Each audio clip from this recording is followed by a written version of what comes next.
ছাদের কার্নিশে বসে আমার গান শুনে কাটাতে আমি তাদের স্বপ্ন বলে ডাকতাম। পাড়ার লোকে আমাদের ডাকতো পাগল বলে। শীতের সন্ধেগুলোয় বাংলা টিউশনিটা চটে জলদি শেষ করে তুমি ডাকতে আসতে আমায়। এত ঠান্ডাতেও ছোট্ট লাল ফ্রক মাথায় বিনুনি আমি গান গাইলে মুগ্ধ হয়ে তাকিয়ে থাকতে তুমি। কখনো হাত বাড়িয়ে ছুঁয়ে দেখতে গিটারের তারগুলোকে।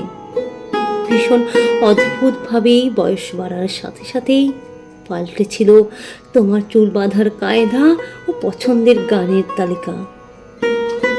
তোমার 15 বছরের জন্মদিনে মনে আছে তুমি শুনতে চেয়েছিলে রবীন্দ্রনাথ, 16তম জন্মদিনে লিওনার্দো কোহেন, 17 বারের বেলায় লালন, এবং তোমার 18 বছরের জন্মদিনে একটা ছেলের ছবি দেখিয়ে তুমি জানতে চেয়েছিলে আমার মতামত। তারপর একদিন শুনে তুমি বাড়ি ছেড়ে চলে গেছো।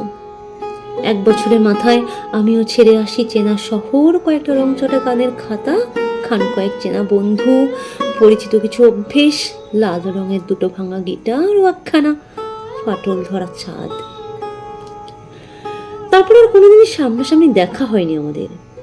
শুধু মার কাছে শুনেছিলাম ছেলেটিকে নাকি মেনে নিয়েছে তোমার বাড়িতে, ধুমধাম করে বিয়েও দিয়েছে তোমাদের।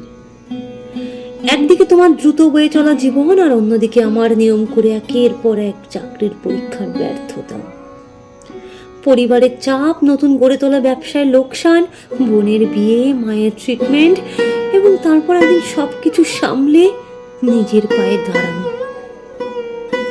এই এত কিছুর মধ্যে গত 5 বছরে বহুবার চেয়েও একটা কথা কিছুতে জিজ্ঞেস করতে পারিনি তোমায়। আচ্ছা মীরা, তোমার উনি গান গাইতে পারেন?